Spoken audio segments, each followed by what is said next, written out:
Olá, amigos.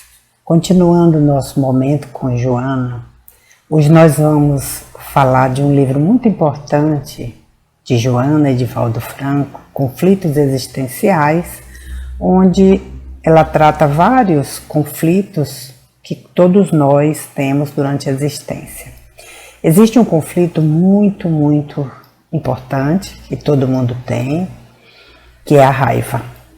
E por isso nós vamos ver o que Joana nos fala no sentido de nos auxiliar, porque quem não tem raiva? Todos nós temos. A raiva é um processo natural da nossa vida. Então vamos ver o que Joana nos diz sobre a raiva. A raiva é um sentimento que exterioriza todas as vezes que o ego se sente ferido.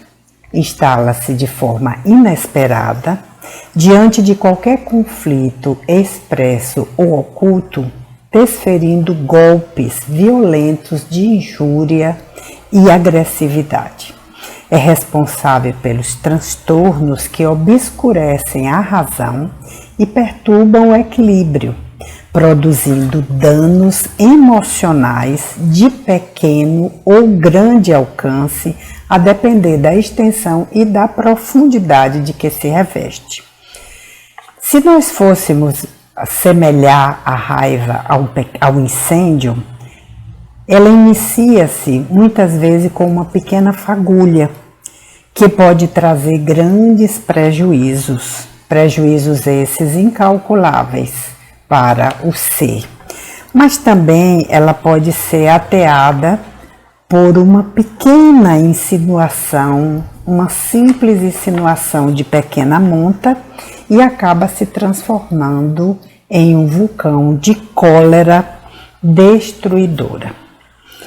Isso exatamente porque a cólera, ela produz, o sentimento de cólera, ele produz um aumento da carga de adrenalina que, por sua vez, circulando no nosso sangue, vai estimular o sistema nervoso central, que se torna agitado e ansioso. Cada vez mais nos tornamos ansiosos, e essa ansiedade, na medida que ela cresce, na medida que ela persiste, ela se transforma em uma depressão, uma melancolia constante, uma depressão, e pode levar a doenças somatoformes. Então a raiva, na medida que ela se repete, ela provoca um endurecimento das artérias, leva a pressão arterial elevada, leva a hipertiroidismos e pode levar até sintomas tromboembólicos, como o acidente vascular cerebral. Então, geralmente, a pessoa que tem raivas repetidas, elas podem desencadear fenômenos de ordem circulatórias, tromboembólico, infarto, tudo isso provocado por esses acessos de ira. Então, a raiva é um mecanismo, na verdade, ela é um mecanismo de defesa do nosso sistema de sobrevivência à vida. Vocês observam que muitas vezes as tribos, elas ao enfrentarem, elas provocam em si mesmas aquele sentimento de raiva para amedrontar o opositor.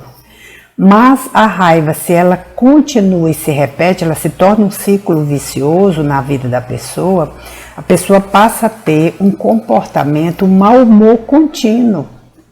Já acorda com mau humor, e esse mau humor precisa ter muito cuidado para não se tornar uma segunda conduta da pessoa. Ela está sempre mal-humorada. E essa segunda conduta, ela pode levar lentamente a uma revolta. E essa revolta acaba destruindo o comportamento psicológico da pessoa, não é?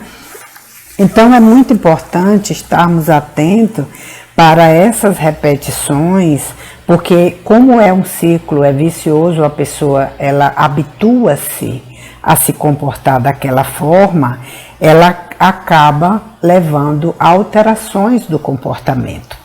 Na verdade, a raiva ela tem ela tem duas origens principalmente. A origem das vidas pretéritas, a origem que está no nosso passado espiritual, que quanto mais soberbo e primário, mais a pessoa se considera mais que as outras, desrespeita os direitos alheios e pisa em tudo que lhe aparece na frente, se torna extremamente agressivo, com desmando em tudo que lhe contrarie as suas determinações.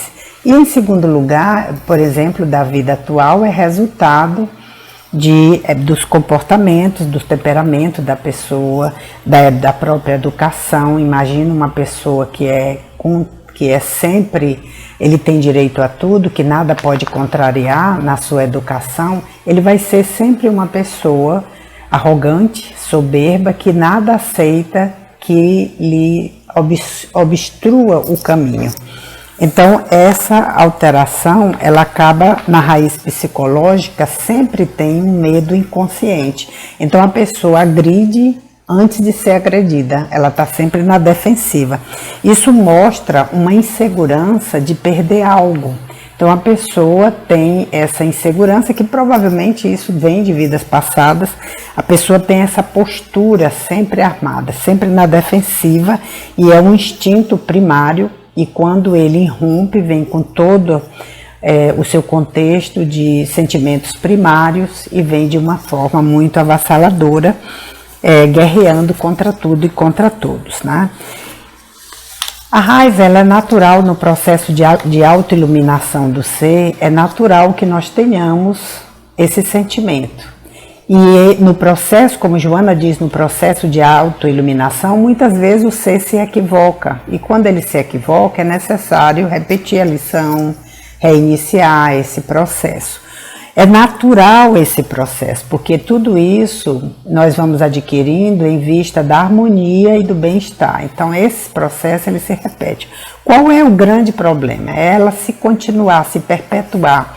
A criatura não entender que ela pode se equilibrar, ela pode se controlar diante daquele acesso de raiva. É a raiva continuada, a falta da administração desse sentimento é que torna o ser problemático. Né? Então, Joana propõe a terapia para a raiva. Qual é a terapia para a raiva? Porque todos nós temos e gostaríamos muito de nos equilibrarmos, né? Então, a terapia para a raiva, ela diz que sempre que você se sentir invadido pelo desequilíbrio, você deve se reservar.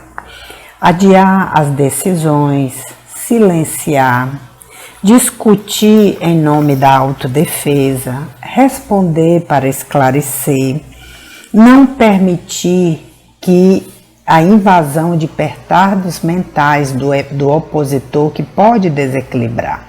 Vocês se recordam que Chico sempre dizia que nós devíamos tomar a água da serenidade, a água da tranquilidade, da paciência.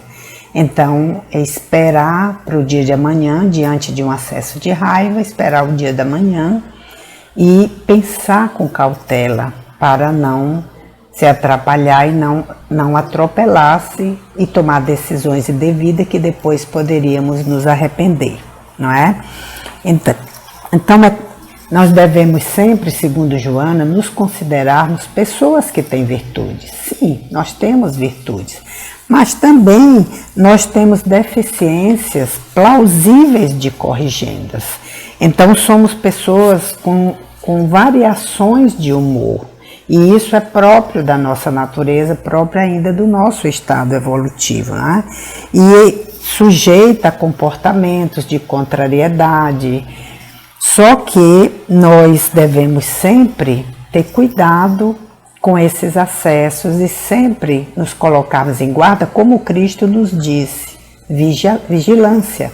Nós sabemos que temos essa oscilação do humor, portanto nós devemos vigiar nosso comportamento, ser o nosso instrutor, não é? Termos paciência conosco e com os outros. A paciência, ela nos auxilia a aceitar a nossa vulnerabilidade. E, portanto, Joana nos fala que é muito importante recorrermos sempre à psicoterapia, não é? Para auxiliar a pessoas que têm raiva patológica, e isso destrói, é muito destrutivo.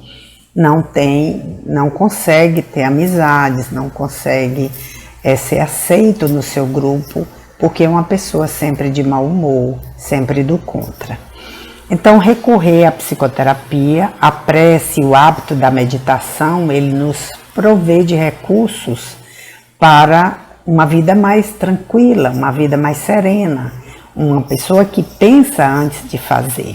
Boas leituras que renovam os nossos hábitos mentais, autocontrole, disciplinando a vontade e educando nossos sentimentos, nós vamos pouco a pouco adquirindo novos hábitos nessa trajetória difícil, mas é uma busca de cada um pela harmonia interior.